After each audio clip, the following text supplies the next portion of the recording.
What if death isn't an end, but an awakening?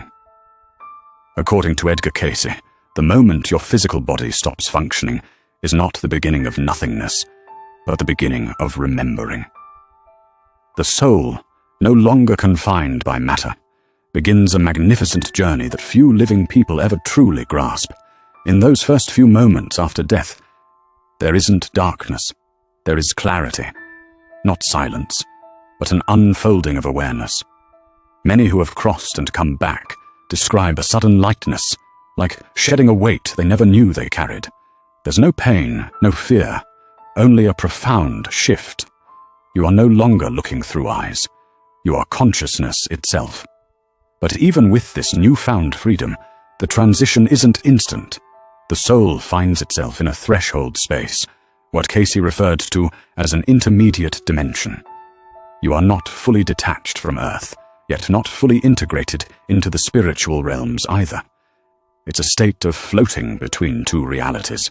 Spiritual teachings across cultures speak of the silver cord, an energetic tether that connects the soul to the body during life. According to Cayce, it is the severing of this cord that completes the transition. Once broken, the soul fully departs the body and begins perceiving the world not with eyes or ears, but with pure presence. Colors shift into brilliance, sounds harmonize into music, everything vibrates with memory and meaning. And then, something extraordinary happens. The soul remembers. This remembrance doesn't come all at once. It unfolds. Some souls feel joy, liberation, even ecstasy. But for others, especially those deeply attached to material life, there's confusion. Some refuse to accept they've died. They linger near their physical body, hovering around loved ones, trying to speak, to touch, often unaware they've already let go. This is why so many after-death visitations occur in the first days after someone passes. The soul, still learning to navigate its new state, reaches across the veil. It tries to comfort, to reassure. It's not haunting, it's holding on. Cayce spoke often of the soul's review, not judgment, but understanding. This review doesn't play out like a movie. It's far more intimate. The soul relives its life from all angles, not just what you did, but how it felt for everyone involved. Imagine speaking harshly to someone decades ago, and now feeling the sting of that moment from inside their heart. Imagine offering kindness and feeling the ripple it sent across time. One story Cayce often referenced was of a man named Michael, a businessman who died suddenly. Through transcommunication, he described experiencing his entire life at once, simultaneously as himself, as those he loved, and even as strangers affected by the smallest choices he made. He didn't just remember, he felt, and in that feeling came transformation. This isn't punishment, it's perspective. The soul doesn't suffer, it learns. And slowly, as days stretch into weeks, the soul begins to adapt to its new state. Some call it spiritual therapy, a gentle process of helping the soul release its old identity and expand into something vaster. Thought becomes action. Intention becomes reality. There is no need to speak, only to feel. And in this higher plane of being, the soul begins the first chapter of its eternal unfolding. Beyond the initial shock of physical death, it begins to cross a new threshold, one that Edgar Cayce and many mystical traditions describe as the realm of recognition. This typically begins during the 2nd to 4th months after passing. By this stage, the soul has grown more accustomed to its disembodied state. It has adjusted to a reality where thoughts shape form and intention becomes presence. But now, something deeper unfolds. Reunion. The soul begins to encounter others, beings it has known not just in its recent life, but across centuries. These are soul groups, families of consciousness that journey together through multiple incarnations. And when they reunite, it isn't just joyful, it's a homecoming beyond words. Have you ever met someone and felt like you've known them forever? That's a faint echo of what the soul feels now, only multiplied by lifetimes. One widow, Elena, shared through a gifted medium that her husband, months after his death, had reconnected not just with parents and grandparents, but with souls he instantly recognized, despite not remembering them from his last life. "It felt like remembering something I never knew I forgot," he said. "These reunions carry no awkwardness, no hesitation. They are pure recognition, soul to soul." This phase also deepens the life review that began in the early weeks. Now, with distance from the physical world, the soul gains even more clarity. It no longer sees a single life as a standalone event. It sees patterns, lifetimes weaving together across eras, lessons attempted and repeated, souls encountered again and again in different roles: lover, parent, rival, child. This recognition reveals a profound truth. Nothing was random. The pain, the joy, the seemingly senseless experiences all had purpose. According to Cayce, this is where the soul starts to understand its karmic journey. It begins to see the architecture behind the chaos, how its choices shaped not just one life, but the lives of others and future selves. During this phase, many souls describe experiencing what Cayce called the spiritual classroom. Some speak of vast halls filled with glowing texts. Others describe learning through direct transmission, downloads of knowing without study or language. This isn't learning the way we think of it on Earth. It's transformation. You don't read about compassion, you become it. You don't study forgiveness, you dissolve into it. For souls who carried trauma, guilt, or unresolved attachments, this is also a period of healing. Spiritual guides, some familiar, others ancient, help the soul shed the wounds of earthly life. Some speak of vibrational healing, others of luminous beings radiating unconditional love. Thomas, a young man who passed after years of addiction, shared through trance that he came to see how his pain had created compassion in others.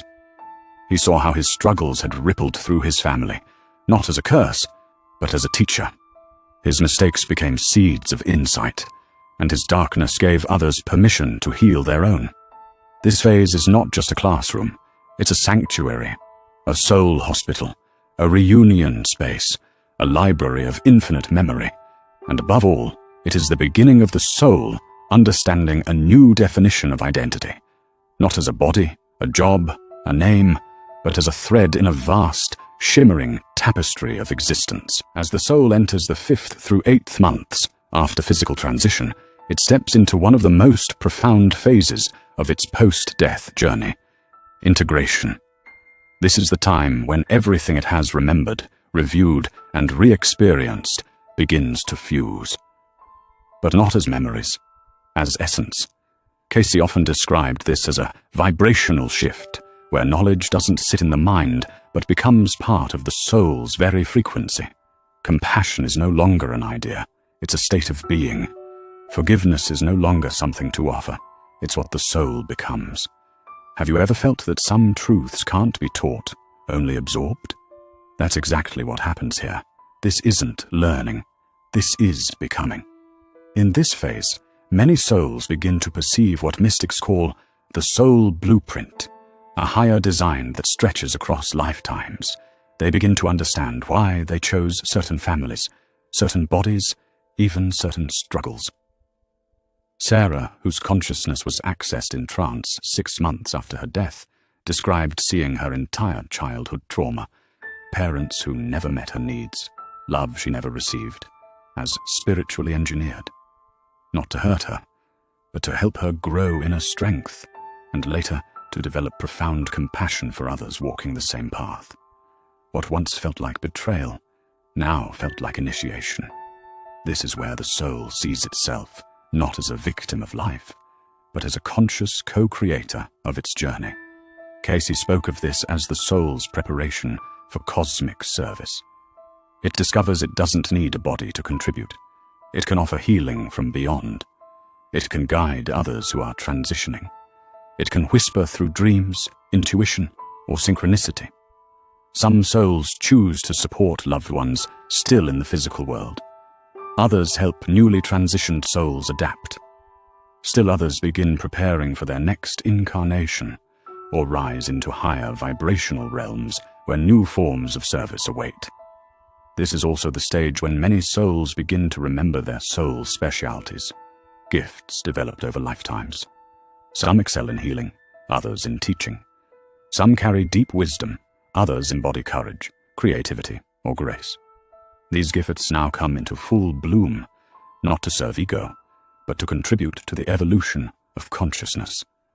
And then something remarkable happens.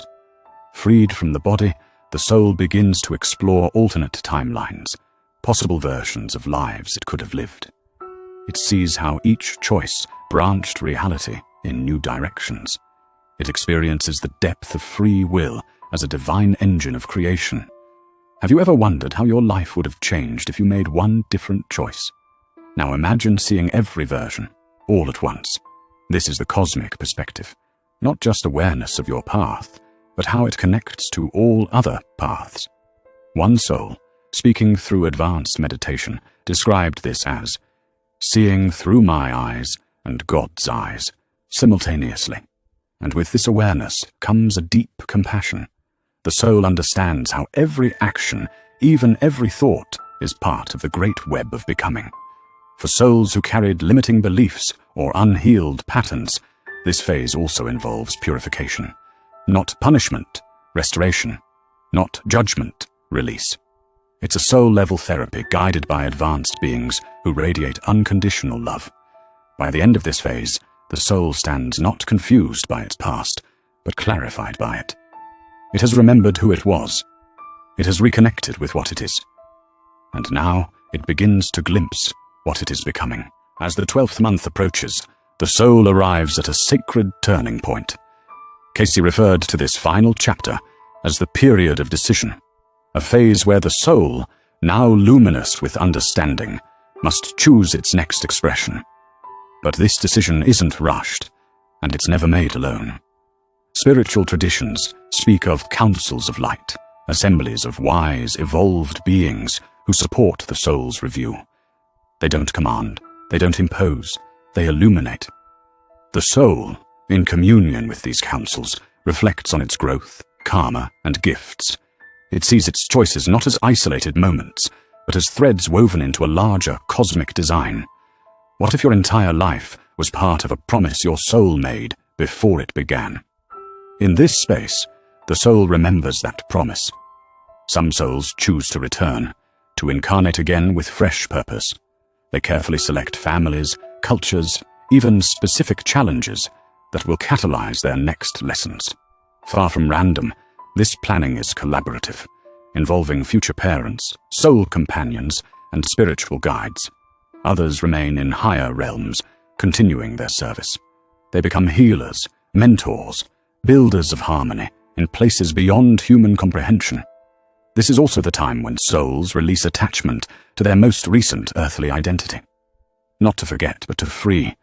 They retain the wisdom, but the name, the face, the story, it no longer defines them. They remember they are not the body, not the trauma, not even the role. They are eternal consciousness, wave and ocean, simultaneously. Sarah, whose soul was accessed 11 months after death, described this moment as absolute belonging. She no longer felt separate from the world or from herself. She said, "The paradox dissolves. I am the light and the one who sees it."